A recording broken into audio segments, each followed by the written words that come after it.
7 of their last 8 games, and it feels like everybody from Iowa is now up here in St. Paul, and they are crushing it. We dive in. Let's go. Mason Shaw, Connor Dewar, Adam Beckman, Sammy Walker's back. Oh my goodness, it feels like all the baby Wild are back here up in St. Paul. It's nice to see. Are you loving these young guys, these crazy numbers? Are you loving it as much as I am? I just think it's a great nourishment story, right? This organization works really hard on really molding the National Hockey League Minnesota Wild with the American Hockey League Iowa Wild down in Des Moines. And let's just say that, the cast of characters that you just mentioned know the road well. It's just Interstate 35 from Des Moines to St. Paul. Some of them stay, some of them return, but I think it's just a credit to the organization that they've been able to really plug some holes here in injury and everything else with quality starts and quality minutes and quality appearances by these players. I think that if it wasn't that way and the American Hockey League guys were showing up here and not contributing like they are, we'd be going like hockey fans would be going like, what in the HE hockey sticks is going on here? But no, I mean, credit to the Wild for having the right people at the right time, and credit to the guys for not just coming up here and playing like deer in headlights. They've not only showed up and put a Wild uniform on, Minnesota Wild, they have participated, and more of them have been drivers than passengers. Right, and we know from any kind of sports, when you get somebody that's coming up from the minors, coming up from, AHL, anything like that, and making a statement in the way these guys are doing it, it's just an extra bonus, a layer to that cake that we already had in the first place. We already have these stars. We've already got guys like Kaprizov and Zuccarello. It's not that we're looking for these guys to necessarily top them. We just need them to come in and do their job, and they're clearly doing it. And Sammy Walker getting his first goal of his NHL career last night. It was an empty netter, but hey, a goal's a goal, right? And he's now the 19th Minnesota-born player to score for the Minnesota Wild. Well, and we know his number now, 74, not the most typical hockey number, but if you're noticing 74, you're noticing Sammy Walker, and that's exactly their assignment, to come up here. Don't come up here and blend in. Come up here and stand out, and guys like him have. The other thing that you really don't talk about when the Wild are experiencing kind of what they're experiencing right now, Cole, is the healthy competition. It's like, some of the veterans, they're hurt, or some of the veterans are maybe not playing well. These kids from Iowa have been coming up and not only, just showing up, but contributing. And that actually, if you think about it, pushes the veterans that have their more secure place in the lineup to play better hockey. So I think you would see a 1-2 punch out of success that the American Leaguers are having here in the National Hockey League with the Wild, and the veterans that are going like, hey, you know what, Sammy Walker could stick here. You know what, Mason Shaw stuck here. So, yeah, hats off. Great problem to have. If you're the hockey ops and general manager Bill Guerin right now, you're going like, I'm looking pretty good. I like this. Yeah. And before we dive into the injury report, because obviously having all these guys up means that we've got guys that are down with injuries and things. But before we get into that, I just have to point out, it feels like every week we're talking about a new guy coming up from Iowa. And in this episode, it's Adam Beckman. So I just want to give him a shout out because he played a hell of a game against Winnipeg, and I mean, that was probably my favorite play of the game. Is when he came down, he looked at the pass trying to go across the slot, but he's a shooter. He took the shot, rifled it off the pipe, picked up his own rebound, and made a beautiful pass to Brodin. And they didn't score because Brodin also hit the pipe, which is unbelievable. First of all, 2 pipes in a row. What kind of luck is that? But either way, it was a great play. It was a great setup. It just looked very professional, and who knows? Maybe we got another guy that sticks around too. Like, we keep talking about new guys every week. So were you happy with what you saw in Adam Beckman? And have you seen him play when he was in Iowa? I have. I've seen Adam play a lot in the American Hockey League level. And, he had a great camp last year. He came up to St. Paul. I think he fought in his first couple of exhibition games. He got in a fight, got his nose broken, and then was sent back to Iowa and has made some random things, happen at the National Hockey League level on call-ups, but never last night.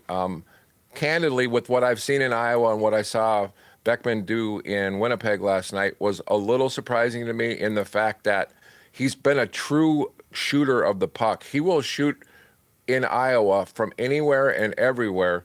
Kind of a little bit of the rap that I've seen on him at the American Hockey League level was a lot of those shots weren't getting through. When those shots get through, Adam Beckman is the player that Bill Guerin and the hockey ops think that he can be. He played with confidence last night. He played with poise last night. And like you said, he shot the puck, but he also distributed the puck on that bang, bang piper, double piper that included Beckman and Brodin at that point. But he's a high round draft pick. He's a guy that the Wild aren't. He's a guy that the Minnesota Wild called up over Marco Rossi right now. Not so much because Rossi is just flailing in Iowa, but because they really want to look at Beckman. They would like to know that Beckman's status here is he might be playing, he might not be. Meanwhile, Marco Rossi stays at the American Hockey League level in Iowa, plays every night, plays a ton of minutes. I think Beckman and Walker each had 12, 13 minutes last night. That is a world of confidence vote from a guy like Dean Evison for sure. Yeah, no doubt. It's really good to see. We see these guys coming up, but we talked about it. Seeing all these studs stepping in, there's obviously injuries. So let's kind of dive into a little bit on the injury report. What have you heard? I mean, even Dean Evison's on almost on there, right? Like, let's what are you hearing on the injury side, and what can we expect going forward? I think I texted you last night. I said I had a bad feeling about tonight. They've been off for 5 nights. They have not practiced. Mandatory NHL rule says they can't really be on the ice or practice as a unit. So they jump on a plane, on Tuesday morning and play a game that night with a brief morning skate.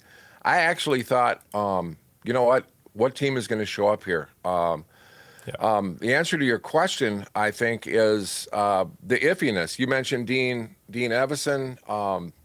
Being under the weather, I thought we might have a makeshift coaching staff. We already had a makeshift lineup. We had guys in the injury report, like we had Foligno. We have Foligno out, which is now going to be longer, I'm hearing, than maybe even the week or two that they projected him at with a lower body injury. I'm also hearing that guys like, who else is hurt? Brandon Duhaime, who has a little bit of tough guy presence along with Foligno, is maybe with an upper body injury, not back in that first week in January. That's more of a question mark now than a prediction.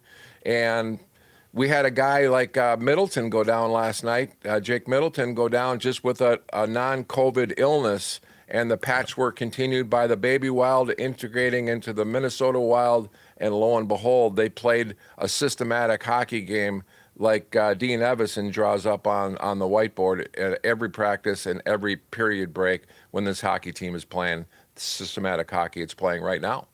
Yeah, and losing those 3 guys, and plus Mason Shaw, we haven't even talked about with the knee. I mean, that was him being suspended. I get it. Like, if you're on the other team, like, it kind of makes sense, but it was kind of a weird thing if you think about it. I mean, he's a guy who's had, 2-3 ACL surgeries. I don't think he's someone that's going in with an intent of saying, I'm going to try to take a guy's knees out with my knee. So it probably wasn't intentional if you know kind of the backstory in my mind of Mason Shaw. But, hey, it happened. He's suspended, so he's got one more game left. I assume we see him plug right back in, no changes. It's not like this suspension is going to cost him his job in any way. No, he's not playing himself out of any starting position because of this. And to your point, he's a character guy. Wainwright, Alberta, farmer's kid, 3 ACL surgeries himself. He knows what it takes when somebody sticks a knee out. He is not malicious at any time. He would never do that. I know this kid a little bit. He's a character guy. He'd never do that. It was just kind of like a read and react situation where if I'm going to finish this check, I've got to lean this way, and you lead kind of with your knee if you're on skates because you're changing your skate angle to get to a place where you can stop a player's progress, and he just happened to hit the knee. But he's not going anywhere. He'll be back for the Chicago game. He'll plug right back in, and that's good news with the extended prognostications now on Foligno and Duhaime that could be out a little bit longer than anticipated because Mason Shaw not only plays a smart game, he's not a huge guy. He plays a tough game, and so with Duhaime and Foligno still on the shelf, the Wild will welcome back Mason Shaw's grittiness and ability to He'll throw a punch once in a while too, so that's a good problem to have, and Mason will be a great stopgap to the continued Wild woes on the injury front. And it's good to have somebody out there that can throw a punch here and there too, like when you've got Foligno down. So that's always good to see. At least we've got Reeves, but we need Reeves and a Reeves Jr. all the time out there. So speaking of guys who are impact players, Zuccarello, man, he just is not stopping. Last night he became the 10th player in Minnesota Wild franchise history to post 50 career multi-point games with the Wild. And in December alone, he trails only McDavid, Thompson, and Draisaitl for the most points in December with 19. And we still have 2 games left. So, I mean, there's a possibility he's at the top of the leaderboard in December for points by the end, once all things are written. Has he been the most impressive player for you in the last month? And what have you seen with Zuccarello?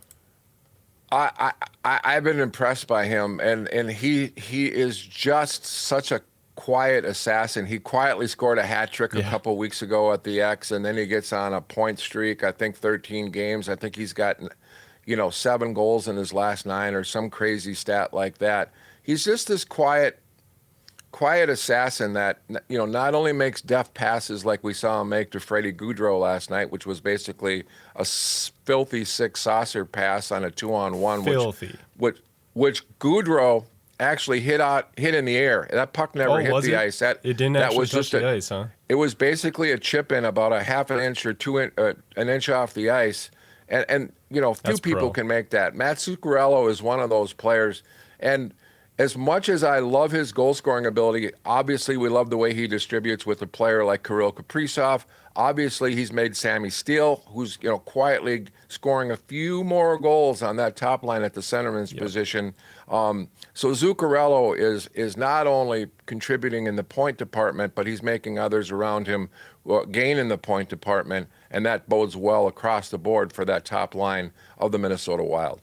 Yeah, and with him being ranked 4th, the NHL in the NHL in December too, the Wild are ranked top 3 in wins, points, and goals. I mean, that's impressive. Would we have predicted that? Would we have predicted that in mid-October, my partner in hockey crime here on Hot Dish Sports? Would we have predicted that, Cole? Right. Not me. You said it. Right. You said it many times. We're going to see where we're at Christmas. Well, hey, we're past Christmas. I think we're ahead of where we wanted to be at this point. So I'm feeling good about it. I think a lot of the fans are feeling good about it. And, Spurgeon's been good. He had a really nice goal last night. He had a goal and an assist. And just really, what did you see out of Spurgeon? He was pretty shut down. I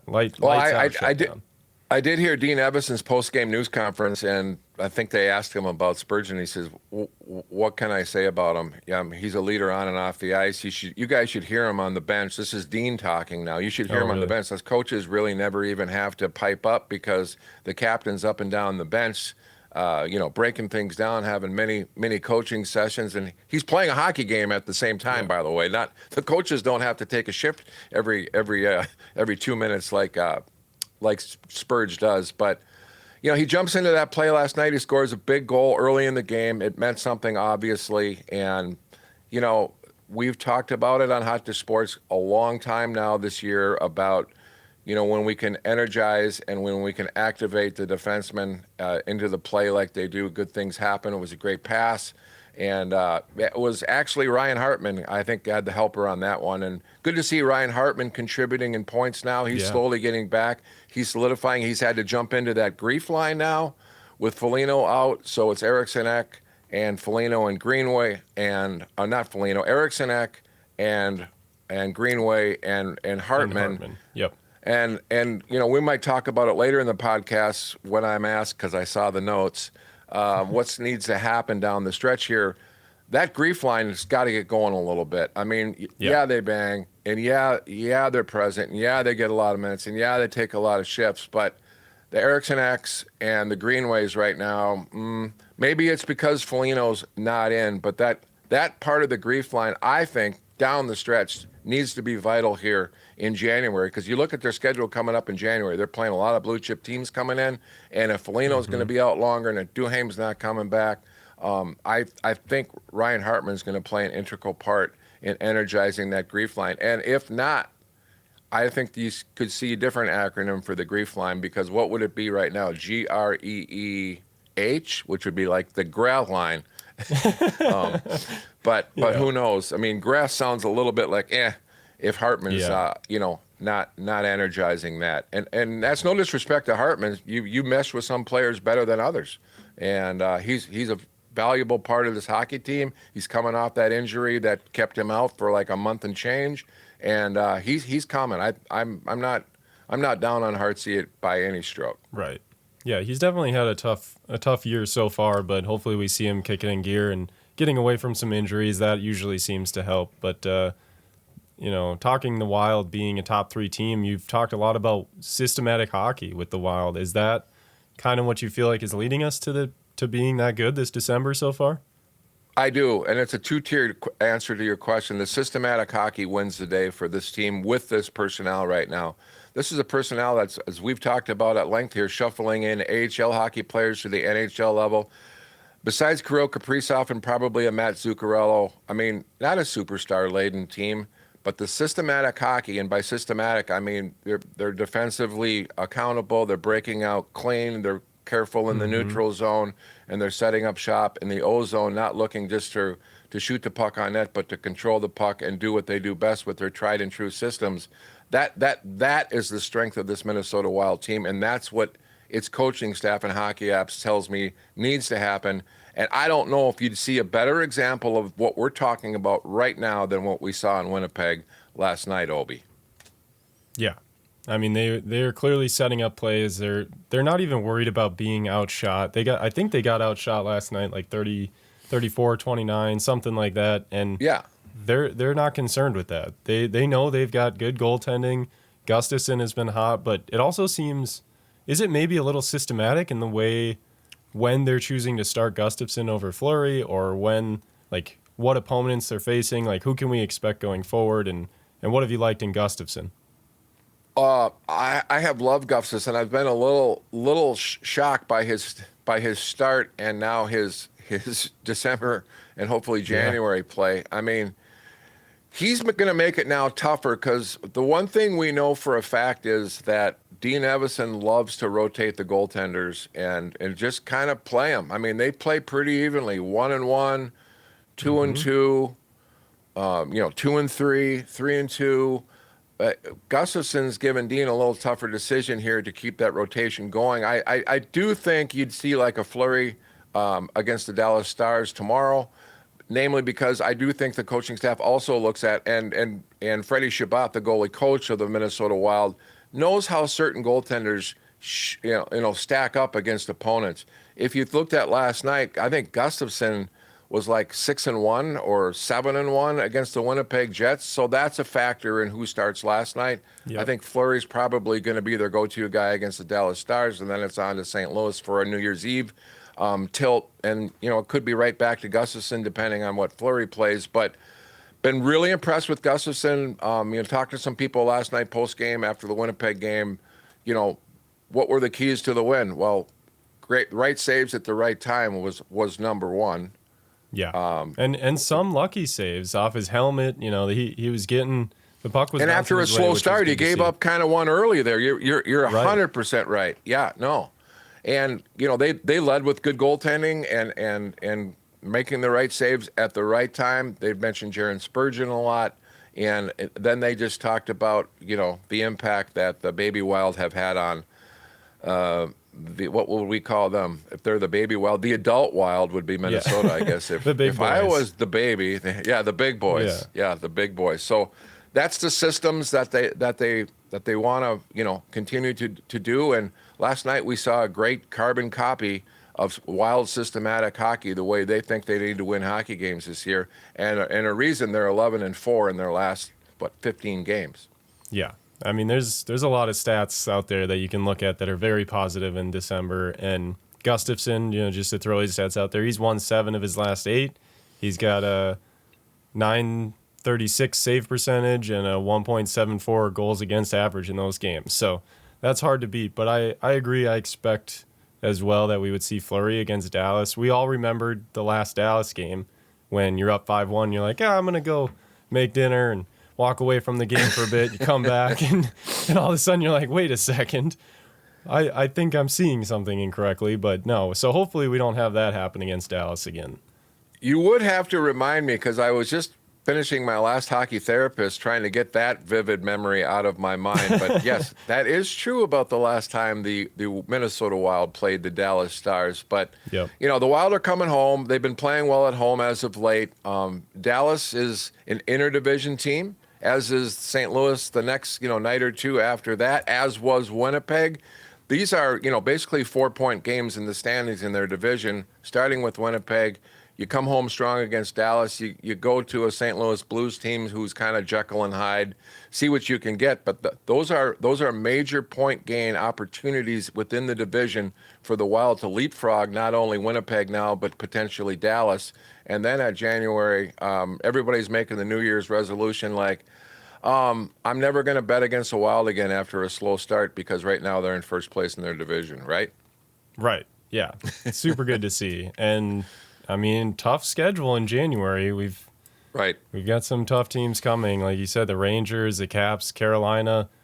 We talked a little bit about kind of what do you kind Tampa of feel Bay. like the key is to Tampa Bay to having a December. Times, I think, I think it's broken record. I think it's back to that systematics hockey, and you're not going to always play your best systems, and sometimes you're going to get matchups that you can't control, and sometimes scores are going to get a little bigger in deficits than you anticipate. But trust in the systems.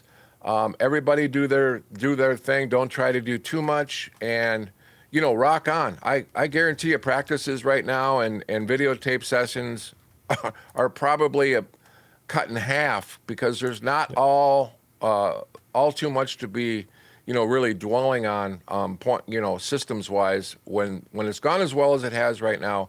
And the adjustments will be made when you're going against those blue chip teams that we talked about, like they have coming up in January, and they'll tweak from there. But I don't know. I think the old record's not broken right now, and why try to fix it? All right, well, headed into 2023. I mean, the next time we record a podcast, it's going to be a whole new year. How are we going to feel next year? Not only January facing all these difficult teams, but headed into an actual 2023. What's your expectations for this team? Well, I think it's probably like any general manager's prognostication. You hope for the best, you expect the worst, you try to prepare for the worst. As far as really, filling in some missing pieces of the puzzle due to injuries and whatnot in this first half of the season, the Wild have done that very well. Hopefully they won't wear themselves out, continuing to fit those pieces of the puzzle into place. But again, hope for the best, expect the worst, and really just, do your very, very, very best to read and react the rest of the way, because once January rolls around in the National Hockey League, it's fast and furious. Gains are big, losses are big. You really need to be on your game. So I think it's more of the same, and hope what you prepared for is ready to roll for this Minnesota Wild NHL hockey franchise. Yep. And to all the fans out there too, I just want to say, going in the new year, let's hold the faith as long as we can. We're going to have some big losses. We're going to lose some guys to injury, but let's hold on to that faith. It's a long season in the NHL, and I really feel like we've got something special here over in St. Paul. So make sure you like and subscribe to our channel. Like this video, comment on the video. We'll answer questions in the next one. But yeah, please subscribe to our channel. Click that notification button, and that way you know right whenever we come out with a new episode, and you can get it ahead of time, and you're not watching it the next day and going, oh, they're talking about the Dallas game that hasn't happened but already did happen. So make sure you click that, and follow us on Twitter at Hot Dish Sports MN, and also anywhere else, TikTok, Instagram, you can find Hot Dish Sports. If you want some t-shirts too, we have them now actually for sale on the website, so make sure you check that out. They're pretty cheap, kind of fun, little fun thing to do. But anyway, go Wild, and we'll see you next time.